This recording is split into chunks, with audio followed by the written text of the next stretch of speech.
नमस्कार दोस्तों, एक पीएम इंडिया में आपका स्वागत है। मुख्यमंत्री मनोहर लाल 18 जुलाई को मेवात यानी नूह जिले के फिरोजपुर झिरका का दौरा करेंगे। वे यहां 263 करोड़ की बहुचर्चित रेनीवेल सिंचाई परियोजना की सौगात देंगे।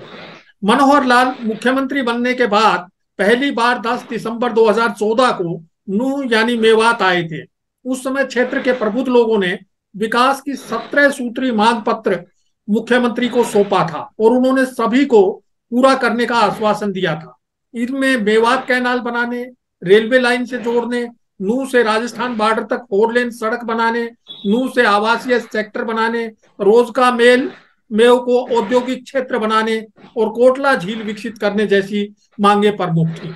आज हम इन्हीं मांगों और घोषणाओं के संदर्भ में पिछले 8.5 साल में मेवात का कितना विकास हुआ, इस पर चर्चा करेंगे।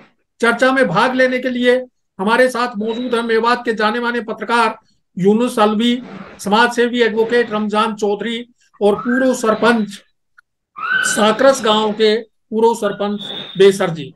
सबसे पहले अलवी जी से जानना चाहूंगा, मुख्यमंत्री मनोहर लाल ने 10 दिसंबर 2014 को कौन सी मांगे पूरी करने की घोषणा की थी? नमस्कार, शुक्रिया सर आपका जो है 4 PM से जोड़ने के लिए। और असलियत में क्योंकि मेवात जैसे कि सबको पता है कि देश के सबसे पिछड़े जिलों में मेवात का नाम शामिल है और सब जो भी सरकार आई है सबसे ये उम्मीद रही है कि मेवात को एक विकास की पटरी पर लाया जाए और हर सरकार ने अपनी तरफ से घोषणा करने की कोशिश की है।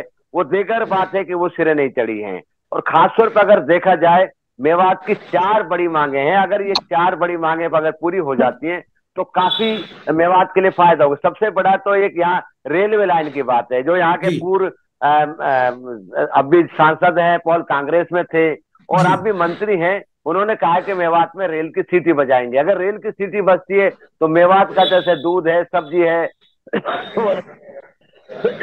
सॉरी दिल्ली तक भी आप यहाँ व्यापारी या किसान जो फायदा उठा सकते हैं। एक यहाँ विश्वविद्यालय नहीं है, यहाँ के बच्चे जो है जहाँ 10वीं के बाद 12वीं के बाद छोड़ देते हैं वही रेशो करीब 98% जो है BA के बाद हो जाता है कि वो बच्चे आगे खासतौर पर लड़कियां तो छोड़ ही देती है, लड़के भी पैसे की वजह से नहीं छोड़ पाते। एक विश्वविद्यालय की डिमांड थी, वो पूरी आज तक नहीं हुई, जबकि सबने घोषणा की है। मेवात कैनाल है क्योंकि मेवात कृषि योग्य भूमि है, अच्छी भूमि, अगर पानी मिल जाए तो यहाँ के लोगों को कोई जरूरत ना है किसी की नौकरी करने की। तो पिछली बार जो मुख्यमंत्री आए थे जो 10 दिसंबर 2014 को, उस टाइम भी उन्होंने घोषणा की, बीच बीच में घोषणा की और 320 करोड़ रुपए मंजूर करने की भी बात हुई कि, लेकिन अभी तक धरातल पर कहाँ है क्या नहीं है, अभी तक कुछ नहीं है। माना जाए कि 8.5-9 साल में अभी तक कुछ नहीं हुआ है। इसके अलावा उन्होंने जो कि हमारे मेवात के नगीना से तिजारा रोड है इसको जोड़ने की बात थी, क्योंकि मेवात की जो रिश्तेदारियां हैं राजस्थान में सबसे ज्यादा है। या तो नगर क्या नाम है तिजारा की तरफ हो या फिर अपने भरतपुर अलवर की तरफ हो, तो ये तिजारा है, अगर जाना पड़ता है तो मेवात नगीना के, पुनाना के और नूह के लोगों को फिरोजपुर होकर काफी 20 किलोमीटर ज्यादा चलना पड़ता है। इसलिए ये मांग थी कि नगीना से जोड़े जाए तो कुल 8-10 किलोमीटर में हो जाता है। इसके अलावा यहाँ पर जो एक केंद्रीय विद्यालय है वो उसकी बात थी, क्योंकि वो कांग्रेस ने मंजूर किया था। यहाँ के जो कोटला झील है उसको विकसित करने की बात थी। यहाँ पर जो ड्राइविंग स्कूल है जो कांग्रेस ने मंजूर किया था उसकी बात थी। और इसके अलावा जो है पीने के पानी की बात थी। तो उस टाइम जो 2014 में ही मुख्यमंत्री ने ये घोषणा की, 16 में घोषणा की थी कि भाई 284 करोड़ रुपए के पीने का पानी का जो है वो होगा। लेकिन वो सही है कि भले से 8 साल लगे हों इस योजना को, अब 263 करोड़ में बन के ये तैयार हो रही है। उसको लेकर मुख्यमंत्री जो है यहाँ आ रहे हैं और उम्मीद है कि क्योंकि मेवात को ज्यादातर चाहे रेलवे लाइन हो और यहाँ की यूनिवर्सिटी हो या मेवात कैनाल हो और दिल्ली अलवर जो 4 लेन है, इसको कांग्रेस सरकार से लेकर मौजूदा सरकार तक बार बार कहते रही है कि क्योंकि कोई जिला ऐसा नहीं है जो 4 लेन से नहीं जुड़ा हो, केवल मेवात है। यहाँ पर मुख्यमंत्री ने उस टाइम पे औद्योगिक क्षेत्र बढ़ाने की और यहाँ का जो हुड्डा सेक्टरों से जोड़ने की बात थी, ना अभी मेवात में हुड्डा सेक्टर है, ना 4 लेन की बात है। मतलब बहुत सी मांगे हैं कि कोई नेशनल हाईवे भी गुजर रहा है मेवात से, कोई नेशनल हाईवे बना है? नहीं, वो तो मेवात के लिए नहीं है, वो तो दिल्ली मुंबई एक्सप्रेस है, वो दिल्ली से गुड़गांव से आ रहा है और बॉम्बे के लिए जा रहा है। वो बात दिगर है कि वो मेवात से गुजरा, मेवात में करीब 70-80 किलोमीटर से वो गुजर रहा है। लेकिन वहां भी एक डिमांड है कि जो यहाँ के जो नगीना और होडल के बीच में है एक बरोड़ा कट है, वहां की डिमांड, क्योंकि मेवात में सबसे ज्यादा सर जो है ड्राइवर है, जो क्या नाम है दिल्ली से गुजरात और अहमदाबाद और दूर दूर तक जाते हैं, और यहाँ के ड्राइवर अगर कट मिलता है तो उनको आसानी होगी, तो उसकी भी एक डिमांड काफी पुरानी चल रही है। जी मैं आता हूँ दोबारा आपके पास। रमजान साहब, मुख्यमंत्री ने पहली बार मेवात आगमन पर जो घोषणाएं की थी, कौन कौन सी पूरी हुई और कितने पर काम चल रहा है, और किन किन महत्वपूर्ण मांगों को पूरा करने की दिशा में कोई कदम नहीं उठाया गया है? रमजान साहब। सरकारें जो भी हों, चाहे हुड्डा सरकार रही हो और चाहे मनोहर लाल सरकार रही हो, घोषणाएं तो बहुत थी। जिस वक्त हुड्डा सरकार विदा हुई थी उस वक्त 26 ऐसी घोषणाएं थी जो जमीन पर नहीं उतरी। उनमें से यूनिवर्सिटी का सेंटर बनना, उनमें से मेवात कैनाल, उनमें से रेलवे लाइन, उनमें से मॉडर्न स्कूलों का बनना, मॉडर्न अस्पतालों का बनना, और बहुत सारे शिक्षण संस्थानों का अलग से बनना, नवोदय विद्यालयों का बनना, ये बहुत सारी ऐसी मांगे थी जो उन्होंने घोषित की हुई थी लेकिन उन्होंने पूरी नहीं की हुई थी। लेकिन जब मनोहर लाल सरकार, बीजेपी की गवर्नमेंट 2014 में आई, तो उन्होंने कहा कि उन्होंने अलग से घोषणाएं की और कहा कि बहुत सारी घोषणाओं को हम पूरा करेंगे। और उन्होंने बहुत सारी चीजों को, ये सही है कि कुछ चीजें पूरी भी हुई हैं, हम बिल्कुल सिरे से चीजों को नकारना क्योंकि हमारी आदत और हमारे संस्कारों भी नहीं है। कुछ चीजें जरूर पूरी हुई हैं लेकिन बहुत सारी चीजें उनसे भी बदतर हुई हैं। जैसे मेवात कैनाल की मांग थी, बजट हो गया, सारी चीजें हो गई, पूरी नहीं हुई। ना हुड्डा सरकार में पूरी हुई, ना मनोहर सरकार में पूरी हुई। यूनिवर्सिटी की मांग थी, ना हुड्डा सरकार में पूरी हुई, ना मनोहर सरकार में पूरी हुई। ये 4 लेन की मांग थी, तो नूह से और फिरोजपुर जिरका नौगावा मूडका बॉर्डर तक की मांग थी, ना हुड्डा सरकार ने भी घोषणा की, मनोहर ने भी सरकार ने भी घोषणा की, पूरी नहीं हुई। सरकारों की, सरकारी स्कूलों की व्यवस्था को ठीक करने की घोषणा हुड्डा सरकार ने भी की, मनोहर सरकार ने भी की, पूरी नहीं हुई। अस्पतालों में डॉक्टर बिठाने की जो घोषणा थी वो हुड्डा सरकार ने भी की और इस सरकार ने भी की, लेकिन पूरी नहीं हुई। यानी बहुत सारी सरकारी घोषणाएं घोषणा होकर रह जाती हैं, पूरा होने पर कुछ कुछ चीजें या उन घोषणाओं के कुछ कुछ अंश पूरे हो जाते हैं, लेकिन पूरी की पूरी घोषणाएं कभी भी जमीन पर उतरती हुई नहीं दिखती हैं। तो ये सरकारें, चाहे बीजेपी की गवर्नमेंट हो चाहे कांग्रेस की, मेवात के साथ हमेशा भेदभाव किया है, डिस्क्रिमिनेशन किया है। और हम आज भी बुनियादी जरूरतों में शिक्षा, स्वास्थ्य, रोजगार, सिंचाई, कृषि, जो तमाम बुनियादी जरूरतें हैं इंसान की, जीने की, पानी की समस्या, पीने के पानी की समस्या, तमाम समस्याओं से आज भी जैसे हम पहले जूझते थे उसी तरीके से आज भी हम जूझ रहे हैं। उनमें कोई भी ऐसा सुधार की हमें गुंजाइश नहीं लगती कि बहुत उस वक्त हम जब यूपीए गवर्नमेंट में थे, घोषणा हो गई थी रेल की, और हम, हमारे साथी सीनियर बैठे हुए फजरुद्दीन बेसर जी, हमने खुशी भी मना ली थी कि शायद पहला हमारा हरियाणा, हमने भी वो खबर चलाई थी कि सीटी बजी मेवात में रेल की सीटी बजी, हमने भी ये खबर चलाई थी।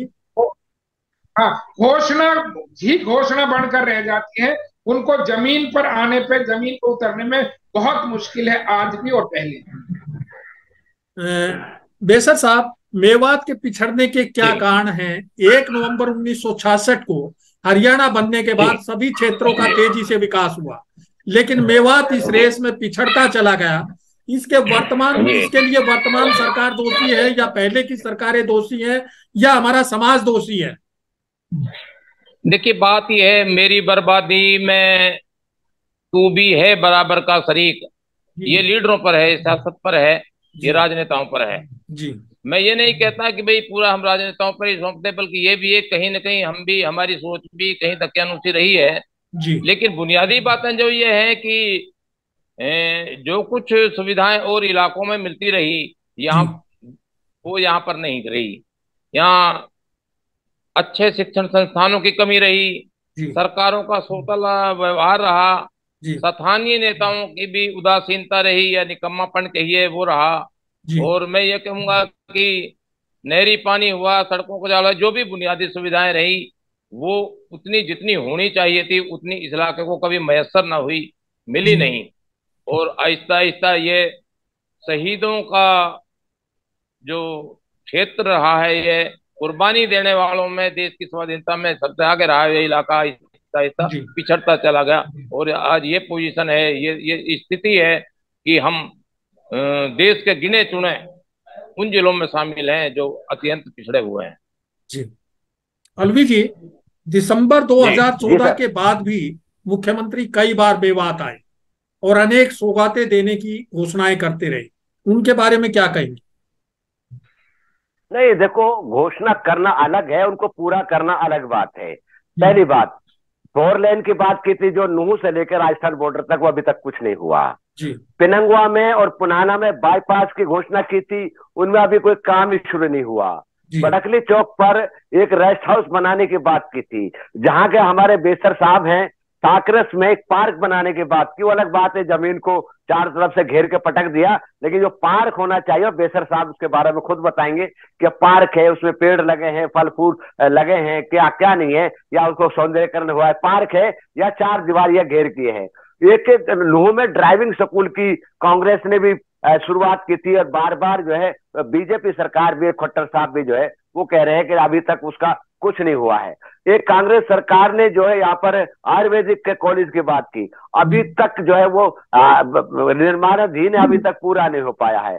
यानी कि ये माना जाए कि जो मेवात में हाँ छोटी मोटी चीजें, थाने आप गए थे 5 के बजाय 7 कर दिया, पुनाना को मंडल बना दिया, तावड़ा को मंडल बना दिया, पिनंगवा को खंड बना दिया, इंड्री को खंड और तहसील, वो अलग, ये जरूरत की चीजें हैं। इन चीजें अगर उपमंडल बनाएगी सरकार या तहसील बनाएगी या खंड बनाएगी, वो प्रशासनिक ताकत बढ़ती है, उससे आम जनता को इतना है कि 5 किलोमीटर 10 किलोमीटर का उसका सफर बच जाता है। लेकिन जो है फायदा सरकार को होता है, क्योंकि ज्यादा राजस्व भी आता है, ज्यादा लोगों का आवागमन होता है। अभी बड़ी बात अंदाजा लगाए कि मेवात में जो है ना, अभी तक जिला स्तरीय खेल स्टेडियम नहीं है, जबकि 30 करोड़ की लागत से मुख्यमंत्री ने 27 जून 2021 को घोषणा की थी, नूह में 30 करोड़ की लागत जिला स्तरीय खेल स्टेडियम बनाया जाएगा। यहां तक भी पुनाना में पीडब्ल्यूडी रेस्ट हाउस बनाएगा, वो आज तक नहीं आया। और जो पीएससीओ का उनका दर्जा दिया जाएगा, और जो फिरोजपुर झिरका, छोटी छोटी बातें बता रहा हूं, बड़ी की बात अलग। फिरोजपुर झिरका जो तिजारा रोड है, जहाँ शिव मंदिर है, जहाँ कल जो शिव के मौके पर जल काफी बड़ी भीड़ रहती है, वहां पर शीट लगाने की बात हुई थी। तिजारा से एक सिद्रावट तक बाईपास निकालने की बात थी, उसके कोई नहीं। पुनाना में 2.5 करोड़ की लागत से सामुदायिक पार्क बनाने की बात थी। पुनाना के घेड़ा में विश्राम गृह खेल स्टेडियम की बात थी, लाइब्रेरी की बात थी। मतलब बहुत सी छोटी छोटी ऐसी चीजें हैं, वो काफी घोषणा तो हो गई, लेकिन धरातल पर नहीं। असलियत में अगर देखा जाए तो धनखड़ साहब, मेवात के लिए 4 अहम चीजें हैं। नंबर 1, मेवात को यूनिवर्सिटी, दूसरा रेलवे लाइन, तीसरा मेवात कैनाल, और चौथा जो है ये 4 लेन, क्योंकि ये इसके बड़ी है। ये 4 चीजें ऐसी है जो इमीडिएट होंगी तो मेवात के लोगों को फायदा होगा। भले ही से किसी गांव में स्कूल नहीं है, किसी के, वो अलग बात। अगर आप गांव का दौरा करेंगे स्कूलों का, उनके भवन खंडर है, बुरा हाल है, वो सारी चीजें हैं। लेकिन जो आम जरूरत है, एक जब तक यूनिवर्सिटी नहीं होगी। अब एक बात बताओ, पुनाने के अंदर खाली गर्ल कॉलेज बना दिया, अब लेके यहाँ के बच्चों को नगीना जाओ, नूह जाओ पढ़ने के लिए। अगर जहाँ गर्ल कॉलेज है तो को एजुकेशन का भी उसको खोल सकते थे, जहाँ लड़के लड़कियां भी पढ़ सकते थे, लड़कों को भी फायदा होता। मुख्यमंत्री ने, जिसमें प्रधानमंत्री ने 3-4 साल पहले फिरोजपुर झिरका में एक कॉलेज की घोषणा की थी, अभी तक उसको जगह ही नहीं मिल पाई है। अब अंदाजा लगाओ, प्रधानमंत्री ने घोषणा की थी नगीना में कॉलेज खोलने की, उसको अभी तक प्रशासन सरकार जगह ही ढूंढ नहीं पाया है, तो क्या खोलेंगे? क्लासें लगा रहे हैं, क्लासें 2 साल 3 साल से लगा रहे हैं, और वो एक जो क्या नाम है सीनियर सेकेंडरी स्कूल है उसके 3 कमरों में लगा रहे हैं। क्या फायदा? क्लासें तो लगा रहे हैं और कॉलेज का भवन नहीं बना रहे, अभी जगह तक जमीन वो नहीं है। तो ये ऐसी चीजें हैं कि सर जब तक ये पूरी नहीं होंगी, अब ये रेन्यूअल परियोजना है, ये 2 अक्टूबर 2004 को केंद्र की योजना है। 2 अक्टूबर 2004 को पूर्व मुख्यमंत्री ओम प्रकाश चौटाला ने इसकी 325 करोड़ रुपए की पहले फेज की योजना शुरू की थी, जो पुराना का गांव है मडिया की, यहाँ पर इसकी आधारशिला रखी थी। उसी दिन उन्होंने 2 अक्टूबर 2004 को सत्यमेव पुरम के जिले के नाम से घोषणा की थी। अब जो ये घोषणा हो रही है जहाँ 284 करोड़ को अब नगीना है, नगीना के लिए भी एक योजना बन रही है, वो अलग बात है। अभी तक नगीना के 40 गांव ऐसे हैं जो पीने के पानी के लिए मतलब तरस नहीं रहे, बल्कि मोल का पानी पी रहे हैं। जब तक क्योंकि जमीनी खारा पानी है, तो आज तक ना मेवात के लोगों को पीने का पानी, ना नहरी पानी, न शिक्षा, न चिकित्सा। अगर मेवात को रेलवे लाइन से जुड़ जाता, यहाँ के और इलाके भी तो हैं, आप होटल साइड देखिए, इधर रेवाड़ी साइड देखिए, जब सवेरे जाएंगे तो जो लोकल ट्रेन होती है उनके चारों तरफ दूध के डब्बे लटके रहते हैं। वह दूध बेचने जाते हैं, दिल्ली तक जाते हैं, गुड़गांव आगे तक जाते हैं, वह सब्जियों के क्या नाम है वो भरे रहते हैं। अगर यही मेवात से अलवर से जोड़ दिया जाए, जो भी मेवात पड़ता अलवर से और क्या नाम है सोना तक, तो ये भी यहाँ भी सब्जी उगाने लग जाएंगे, यहाँ के भी क्या नाम है दूध दिल्ली में वहां बिकेगा। लेकिन पता नहीं सरकार नहीं चाहती या नेता नहीं चाहते, घोषणा तो करते हैं। अब इंद्रजीत साहब ने कई बार सीटी बजवा दी, लड्डू खिलवा दिए, अभी तक तो कुछ हुआ नहीं है। तो ये माना जाए कि जो मेन चीजें हैं, समय का अभाव है। मैं अब रमजान साहब से टिप्पणी ले लेता हूं। रमजान साहब 18 जुलाई को मुख्यमंत्री रेनीवेल सिंचाई परियोजना सौंपने आ रहे हैं। ये क्षेत्र के लिए कितनी फायदेमंद रहेगी? क्या ये मेवात कैनाल का विकल्प बन पाएगी?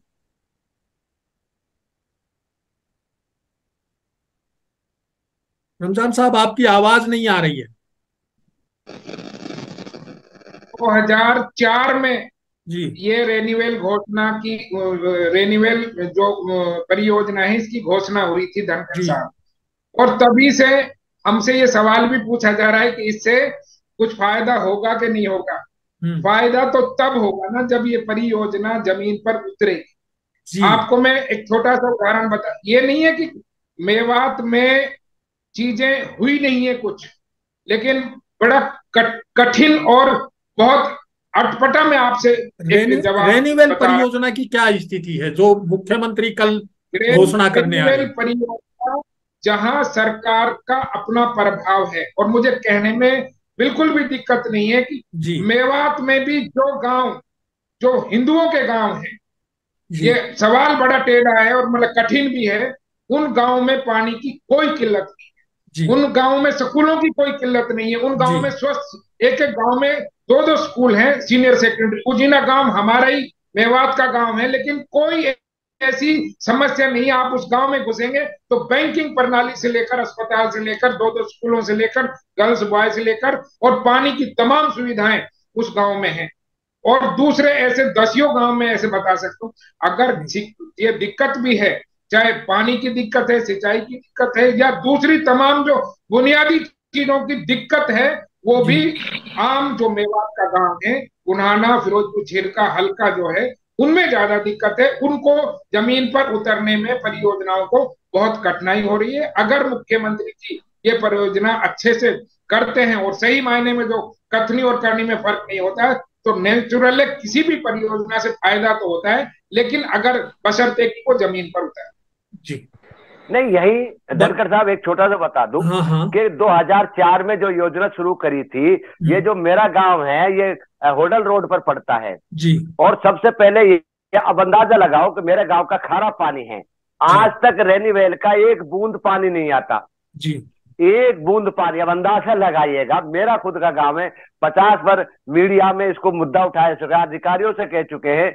जब अब अंदाजा लगा जब मेरे गांव में नहीं है, आसपास के गांव में नहीं है, अब करते जाओ। पानी मतलब वो तो कर देंगे, गांव घर घर ठूटे लगाने के बाद ठूटे लगा दिया और दिखा दिया कोई बूंद पानी नहीं, पानी नहीं आ रहा, ठूटी लग गई है, पानी नहीं, सारी चीजें हैं, ठूटी लग गई, कमाई बेसर साहब का गांव जो है साकरस, वो मेवात का सबसे बड़ा गांव बताया जाता है। जी, बेसर साहब काफी समय तक वहां के सरपंच भी रहे हैं। बेसर साहब, क्या स्थिति आपके गांव की है? और पिछली सरकार ने शिक्षा और चिकित्सा के क्षेत्र में काफी काम करवाने का दावा किया था। 2014 से पहले मेवात के लिए रेलवे लाइन मंजूर करवाने का दावा किया था। उसका क्या हुआ? वर्तमान और पहले की सरकारों के कामों को आप किस तरह से देखते हैं? और मेवात को मुख्य धारा में लाने के लिए क्या करना चाहिए, क्या करने की जरूरत है आपके हिसाब से? देखिए, आपके सवाल 3 खंडों में हैं। पहले मैं ये कहूंगा कि जब 2010 के आसपास जब हुड्डा सरकार थी, उस वक्त मेवात का शिक्षा का और चिकित्सा का दोनों को अलग अलग कैडर हुए थे। इत्तेफाक से मैं उस वक्त मेवात डेवलपमेंट बोर्ड का मेंबर था और चेयरमैन हुआ करते थे AR किदवई जी, जो गवर्नर हुआ करते थे। उस वक्त ये जो बड़ा फैसला था, बहुत ये क्रांतिकारी फैसला माना गया था कि चिकित्सा की और शिक्षा की दोनों की हालत सुधर जाएगी।